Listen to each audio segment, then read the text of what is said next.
ጤና ይስጥልን። ይህ የፈጠነ ሚዲያ ነው። የሰዓቱን ዜና ይቀርብ ያለው ከዜናዎቹ ጋር ፈጠነ ጌታው ነኝ። በቅድሚያም አበይት ርዕሶቹን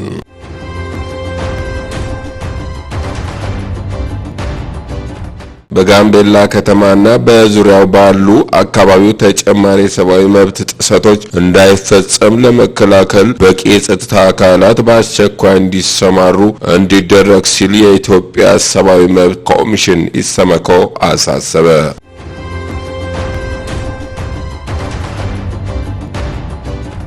የኤፈርት ኩባንያዎች የባንክ ሂሳብ እገዳ ተነሳ።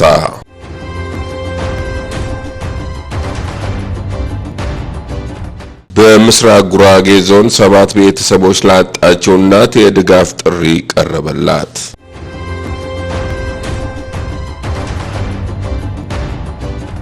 ስልክ በመቀማት ቱቦ ውስጥ የገባው ተከሳሽ በ6 ዓመት እስራት ተቀጣ። የሚሉት የሰዓቱ ዋና ዋና ዜናዎቻችን ናቸው። ወደ ዝርዝር ዜናዎች እናመራለን።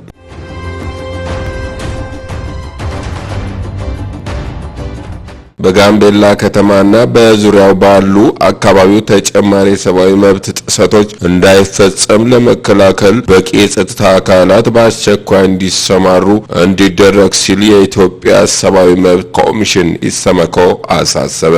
ኢሰመኮ ታህሳስ 12 ቀን 2018 ዓ.ም ባወጣው ጋዜጣዊ መግለጫ ከህዳር 28 ቀን ጀምሮ በጋምቤላ ክልል ኢታንግ ልዩ ወረዳ፣ በጋምቤላ ወረዳ አቦል፣ በጋምቤላ ከተማና በዙሪያው ባሉ አካባቢዎች የተፈጠሩ የሰብአዊ መብቶች ጥሰቶችና ስጋቶችን እየተከታተለ መሆኑን አስታወቀ።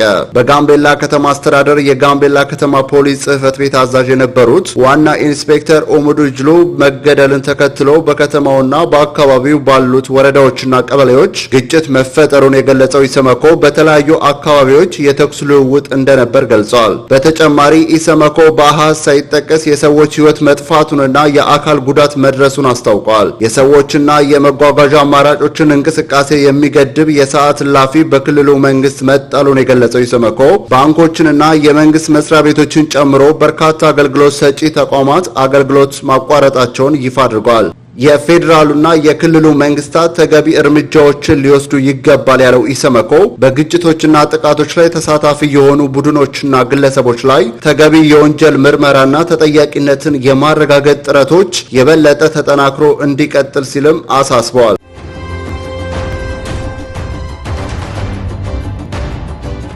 በምስራቅ ጉራጌ ዞን በምግብ መመረዝ ምክንያት ባለቤታቸውንና 6 ልጆቻቸውን በሞት ያጡት ወይዘሮ ዳመነች ደምስ የ100,000 ብር የገንዘብ ድጋፍ ተደረገላቸው። የቤተሰቦቻቸውን ሕይወት የቀጠፈው ይኸው አሰቃቂ አደጋ መላውን የአካባቢው ማህበረሰብ በሐዘን ላይ የጣለ ሲሆን በወቅቱ በስፍራው ያልነበረው ብቸኛ ወንድ ልጃቸው ከሞት ተርፏል። በአሁኑ ሰዓት ወይዘሮ ዳመነች የደረሰባቸውን ጥልቅ ሐዘን ተከትሎ የቀድሞ መኖሪያ ቤታቸውን ጥለው በአንድ ተቋም ውስጥ ተጠልለው እንደሚገኙ ታውቋል። በዞኑ አስተዳደር በኩል የ100,000 ብር የመጀመሪያ ድጋፍ ተበርክቶላቸዋል።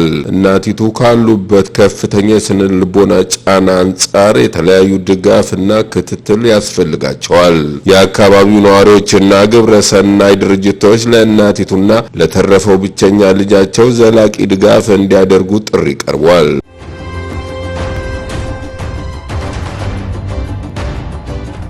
የኤፈርት ኩባንያዎች የባንክ ሂሳብ እገዳ ተነሳ። በሌተናንት ጀነራል ታደሰ ወረደ የተመራው የትግራይ ጊዜያዊ አስተዳደር ልዑክ የኢትዮጵያ ንግድ ባንክ በክልሉ ያለውን ስራ አጥነት ለመቅረፍ በኮንስትራክሽንና በሌሎች ዘርፎች ኢንቨስትመንቱን እንዲጀምር ጥያቄ ያቀረበ። የኤፈርት ኩባንያዎች የባንክ ሂሳብ እገዳ ተነሳ።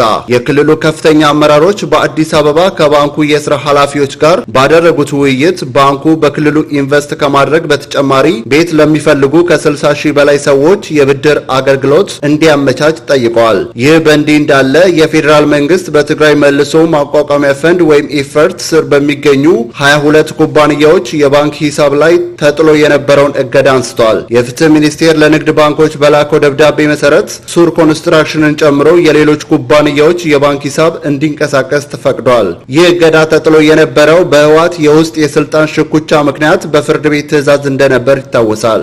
እገዳው መነሳቱ ውጥረቱን ያረግባል ተብሎ የሚጠበቅ ሲሆን የደደቢት ማይክሮ ፋይናንስ ደንበኞችን ጨምሮ በርካታ ሰዎች የባንክ ሂሳባቸውን እንዲያንቀሳቅሱ ያስችላል ተብሏል። የኢትዮጵያ ንግድ ባንክ ምክትል ፕሬዝዳንት አቶ ኤፍሬም መኩሪያ በበኩላቸው ባንኩ በትምህርትና በጤና ተቋማት መልሶ ግንባታ ላይ እያደረገ ያለውን ተሳትፎ አጠናክሮ እንዲቀጥል ለልዑኩ አረጋግጠዋል።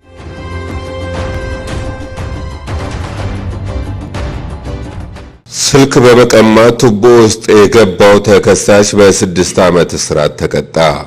ተከሳሹ ሰላአዲን አወል የቅሚያ ወንጀሉን የፈጸመው ጥቅምት 12 ቀን 2018 ዓ.ም በየካ ክፍለ ከተማ ወረዳ 5 ልዩ ቦታው እንግሊዝ ኤምባሲ አካባቢ ሲሆን ተጠርጣሪው በዕለቱ የግል ተበዳይ በአካባቢው ስልክ እያወሩ እየተጓዙ ተከሳሽ ሳምሰንግ አልትራ S25 የሆነ ስማርት ስልካቸውን በመንጠቅ በአካባቢው ወዳለ የፍሳሽ ማስወገጃ ቱቦ ውስጥ ይገባል። የግል ተበዳይም በወቅቱ ባሰሙት ጩኸት የአካባቢው ህብረተሰብና ፖሊስ ተከሳሹ በገባበት የፍሳሽ ቆሻሻ ማስወገጃ ቱቦ ውስጥ ተከታትለው በመግባት 5 ሰዓታትን በፈጀ ክትትል ከነስልኩ እጅ ከፍንጭ ሊያዝ መቻሉ ይታወሳል። ፖሊስ ተከሳሽን በቁጥጥር ስር ከዋለ በኋላ ባደረገው ምርመራ ከዚህ ቀደም ከአንዲት ግለሰብ ላይ ተመሳሳይ የወንጀል ድርጊት እንደፈጸመ ማምኗል። በዚህም መሰረት የግል ተበዳይ ቀድማ ለፖሊስ አመልክታ እንደነበርና በፖሊስ ተደውሎላት ወደ መምሪያው በመሄድ ተከሳሹን እንደመረጠች የየካ ክፍለ ከተማ ፖሊስ መምሪያ ገልጿል። ፖሊስ ሁለቱ የግል ተበዳዮች የቀረበለትን አቤቱታ ተቀብሎ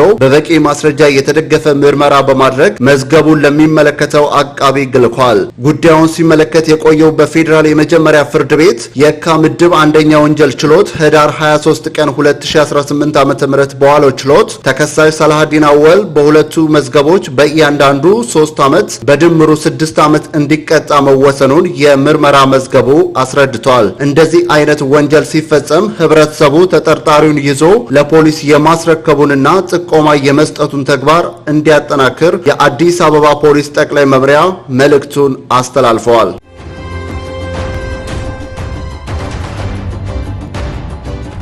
በቲክቶክ የፈጠራ ስራዎችና በባህል ጥበቃ ዙሪያ ከጠቅላይ ሚኒስትሩ ማብራሪያ ተሰጠ። ጠቅላይ ሚኒስትር አብይ አህመድ በቲክቶክ ማህበራዊ ሚዲያ አጠቃቀም ዙሪያ በሰጡት አዲስ ማብራሪያ ወጣቶች ቴክኖሎጂውን ለፈጠራ ስራዎችና ለኢኮኖሚያዊ ጠቀሜታነት እንዲያውሉት መንግስት ድጋፍ እንደሚያደርግ አስታወቁ። ይሁን እንጂ ይህ ነጻነት የሀገሪቱን ባህል፣ ወግ፣ እሴቶች በጣሰ መልኩ መሆን እንደሌለበት በጥብቅ አሳስበዋል። ጠቅላይ ሚኒስትሩ በንግግራቸው ወጣቶች ከውጭም ዓለም የሚመጡ ተጽዕኖዎችን ሲቀበሉ ጠቃሚውን ብቻ በመለየት መሆን እንዳለበት ጠቁመዋል። ከኢትዮጵያ ስርዓት ውጪ የሚንቀሳቀሱ አካላት ላይ መመከርና መገሰጥ አስፈላጊ መሆኑን ገልጸዋል። ቀጣዩ ትውልድ ሊያስብበት ይገባል፣ መልካሙን ብቻ ማሳየት የሁላችንም ኃላፊነት ነው ሲሉ ተናግረዋል።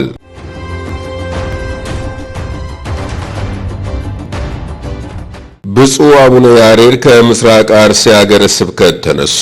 ብፁዕ አቡነ ኤልሳ ሀገረ ስብከቱን እንዲመሩ ተመድበዋል። ብፁዕ አቡነ ኤልሳ የምስራቅ አርሲ ሀገረ ስብከትን እስከ ግንቦት የቅዱስ ሲኖዶስ እርክበ ካህናት ጉባኤ ድረስ ደርበው እንዲመሩ በቋሚ ሲኖዶስ ተመድበዋል። ብፁዕ አቡነ ኤልሳ የሶማሌ ክልል የጅግጅጋ ሀገረ ስብከት ጳጳስ ከሚመሩት ሀገረ ስብከት በተጨማሪ የምስራቅ አርሲ ሀገረ ስብከትን እስከ ግንቦት 2018 ዓ.ም የቅዱስ ሲኖዶስ እርክበ ካህናት ጉባኤ ድረስ ደርበው እየመሩ እንዲቆዩ በቋሚ ሲኖዶስ ተወስኖ በቅዱስ ፓትርያርኩ በተጻፈ ደብዳቤ ተመድበዋል። ቋሚ ሲኖዶስ በምስራቅ አርሲ ሀገረ ስብከት ከሚገኙ ካህናት፣ አባገዳዎች፣ አደሲንቄዎች፣ ወጣቶችና ምዕመናን በተደጋጋሚ አቤቱታ ሲቀርብበት ነው። ይህን መነሻ በማድረግ አጣሪ ልዑክ መድቦ ችግሩ በዝርዝር ተጠንቶ እንዲቀርብለት ካደረገ በኋላ ሪፖርቱን መነሻ በማድረግ ባስተላለፈው ውሳኔ መሰረት ብፁዕ አቡነ ያሬድ ከምስራቅ አርሲ ሀገረ ስብከት ተነስተው የኢትዮጵያ ኦርቶዶክስ ተዋሕዶ ቤተክርስቲያን የሰበካ ጉባኤ ማደራጃ መምሪያ ኃላፊ ሊቀ ጳጳስነት ስራቸውን እያከናወኑ እስከ ግንቦት የቅዱስ ሲኖዶስ ርክበ ካህናት ጉባኤ እንዲቆዩ ውሳኔ አስተላልፈዋል። የቅዱስ ሲኖዶስ ምልዓተ ጉባኤ ጥቅምት 2018 ዓ.ም ባደረገው ጉባኤ ቋሚ ሲኖዶስ የተከሰተውን ችግር በመመርመር መፍትሄ እንዲሰጥ ውሳኔ ማስተላለፉ ይታወሳል።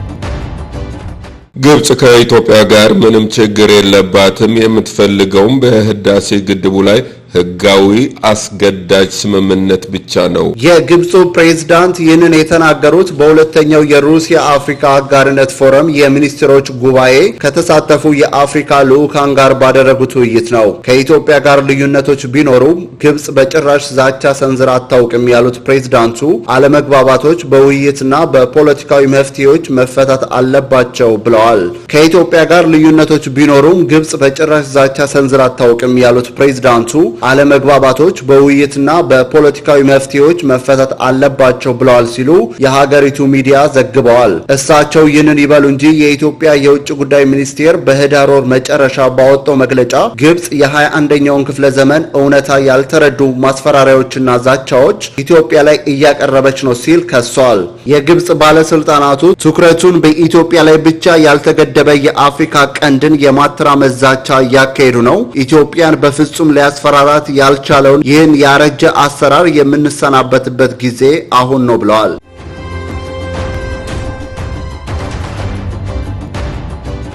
የተከበራችሁ የፈጠነ ሚዲያ ቤተሰቦች ለሰዓቱ ያዝናቸው ዜናዎች የእስካሁኖቹ ነበሩ።